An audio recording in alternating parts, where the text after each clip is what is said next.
Hello everyone and welcome back to my wine diary. On this channel I shoot videos all related to wine, educational facts, tastings, reviews, you name it. So if you're into wine, please consider subscribing to this channel. The button is right down below together with that notification bell and like. It's a little chilly outside, so I'm all bundled up and I'm actually drinking some tea instead of wine right now. I shouldn't say it's a little too early for wine because it really never is, but it is for me today. So tea right here. But I decided to come at you with this video today as a part 2 of the first video I shot a few weeks ago, or a few months ago I should say, and that was part 1 of the sample exam of your WSET Level 1 course. That video to this day is probably one of my most viewed videos of all that I posted. So if you still haven't checked it out, please check it out right here. Part 1 to WSET Level 1 exam. Quick disclaimer before we start, and that is these are just sample questions. You may or may not get them. They were actually not even the exact questions that I got in my exam, but they're super similar and some of them will match, you will see. And the other little thing is that although some of my questions will have the multi-choice answer to them, my exam with level 1 of WSET was all one-choice answer questions. So there was no multi-answer questions in my particular exam. Keep that in mind. So let's go ahead and just power through them. And question number 1 is, which of the following best describes the temperature at which a full-bodied red wine should be served? Is it A, room temperature? Is it B, iced? Is it C, cold? Or is it D, chilled?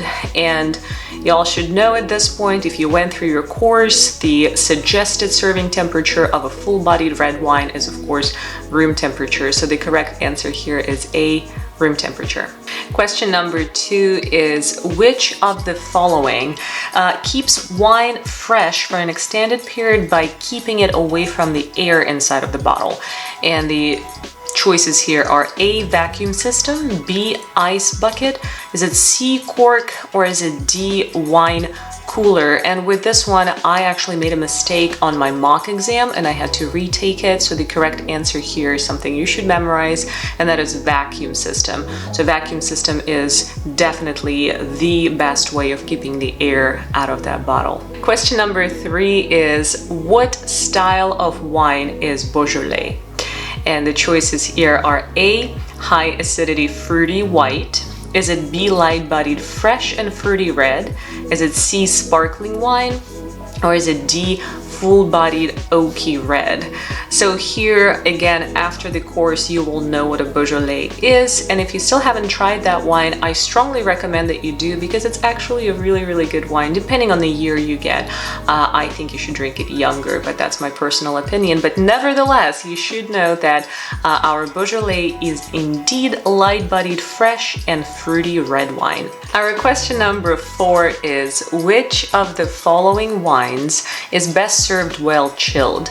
Is it A, Australian Shiraz? Is it B, Chateauneuf du Pape? Is it C, Red Bordeaux? Or is it D, Cava? And out of these 4 wines, you should know that 3 of them are red, and they're actually all pretty full-bodied reds. And we just had a question about the temperature of serving the full-bodied red wine, and that it should be room temperature. So the only wine that falls under the category of being pretty well chilled before serving is of course Cava. So the correct answer here is D, Cava. Question number 5 is, sweet food and umami food makes a dry wine taste blank. And here we need to apply all of them that check the box. So everything that applies. Answer A, makes it more acidic. Is it B, less fruity? Is it C, less acidic? Or is it D, more dry? So again, from your course, and level 1 covers all of the flavor notes and how they affect, what kind of foods affect what wine how. So from the course, you should know that sweet foods and umami foods definitely make our wine taste more acidic, less fruity, and definitely more dry. So the correct answers here are A, B, and D. Now question number 6 brings us back to food pairings and tasting notes, and that question is, Salt in food can make our wine taste A, more bitter and more acidic, B, less bitter and more acidic, C, more bitter and less acidic, or is it D, less bitter and less acidic? And here, going back to the course, you will know that salt in food will indeed make your food taste less bitter and less acidic. So the correct answer is D. Now, question number 7 has to do with the climate and also geographical location of the vineyards, and it only gave me 2 choices for the answer here. So that question is, which of these describe how cooler climate impacts the characteristics of the grapes? And the only 2 choices to choose from are A, lower levels of sugar and higher level of acidity, or is it B, higher level of sugar and lower level of acidity?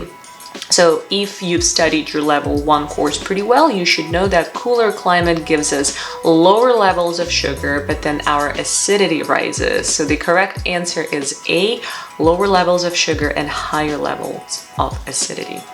Question number 8 should not be difficult for you at all, and that question is, which of the following wines is an example of a rosé style wine? Is it A, Chablis? Is it B, Port? Is it C, White Zinfandel? Or is it D, Chianti? And here you should know that the only one that would fall under rosé category is, of course, our White Zinfandel. So the correct answer is C, White Zinfandel. Question number 9 is a little tricky. It gave me 3 choices for the answer, and it also said to check all that applies. So that question is, what 2 things can determine the color of a wine? Is it A, climate? Is it B, grape variety?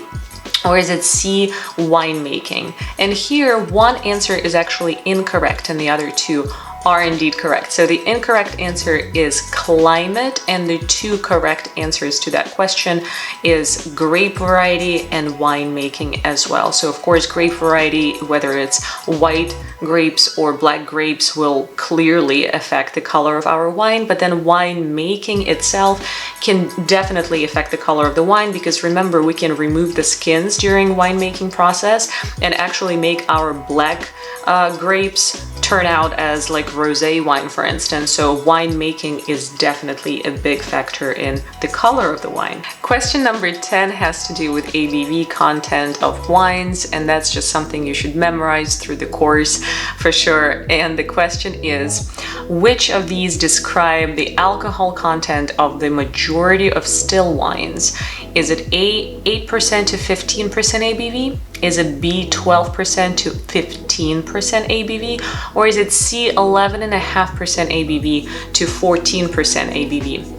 Now, please remember, it says majority of still wines. It doesn't mean that there aren't wines with 8% ABV content or 15% ABV content. We're talking about the majority here, and the correct answer is C, 11.5% to 14% ABV. Question 11 is also something that you must know and definitely taste at some point of your practice, whether it comes with your course or on your own through personal studying as well. And that question is, which of the following white grape varieties is known for being able to produce wines that range from dry through sweet, but all have high acidity levels? So it's a loaded question. There's a lot in here. Choice number A is Riesling. Is it B, Chardonnay? C, Sauvignon Blanc? Or is it D, Pinot Grigio? So the reason why I really love this question is because A, they're asking you which one out of the 4 can be either bone dry or it can be super sweet, and then it has high acidity to it, so they're kind of making it sound a little confusing, and they're listing 4 beautiful white grapes that are all delicious, and those wines are so good you really have to try each and single one of them. But the only correct answer here is A, Riesling. Riesling is our chameleon wine. It's its other name, so it can be either bone dry or it can be relatively sweet depending on where it comes from, and also the process of winemaking. Question number 12 is definitely on the technical side, so you need to memorize this from your course as well. And that question is, which of the grapes below are used to make red wines from Bordeaux? Is it A, Syrah? Is it B, Cabernet Sauvignon? Is it C, Pinot Noir? Or is it D, Merlot? And here we have two correct answers. I mean, one is just straight up no, wines of Bordeaux are not made with Syrah. And wines of Bordeaux are also not made with Pinot Noir. So the two correct answers here are B, Cabernet Sauvignon, and answer D, Merlot. I love question 13 just because I am now in the process of making a specific video for next week about this question. And that question 13 is, what is cava?